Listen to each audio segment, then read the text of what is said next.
O my God! Indian Premier League IPL ২০২৫ সালের পঞ্চম ম্যাচে পাঞ্জাব কিংস মুখোমুখি হবে গুজরাট টাইটান্সের। এই ম্যাচের ফলাফল খেলা শেষেই জানা যাবে, কিন্তু খেলা শুরু হওয়ার একদিন আগেই ফলাফল ফাঁস করল জ্যোতিষী বিড়াল অ্যাকিলিস। বিস্তারিত জানতে সম্পূর্ণ ভিডিওটি দেখুন। দর্শক, আইপিএলের পঞ্চম ম্যাচে গুজরাট টাইটান্স মুখোমুখি হবে পাঞ্জাব কিংসের। খেলাটি শুরু হবে নরেন্দ্র মোদী স্টেডিয়াম, আহমেদাবাদে আগামী ২৫শে মার্চ রাত ৮টায়।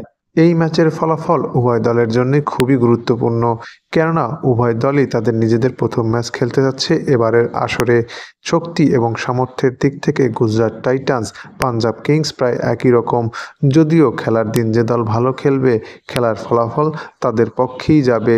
উভয় দলই দেশি এবং বিদেশি প্লেয়ারের সমন্বয়ে দুর্দান্ত টিম গঠন করেছেন, তাই বলাই যায় আগামীকালকের এই ম্যাচটি উভয় দলের জন্য হতে যাচ্ছে তুমুল হাড্ডাহাড্ডির লড়াইয়ের। এই ম্যাচের ফলাফল নিয়ে ভক্ত এবং সমর্থকদের মাঝে বিরাজ করছে চরম উত্তেজনা। খেলার ফলাফল খেলা শেষেই জানা যাবে, কিন্তু খেলা শুরু হওয়ার একদিন আগেই ফলাফল ফাঁস করল জ্যোতিষী বিড়াল অ্যাকিলিস।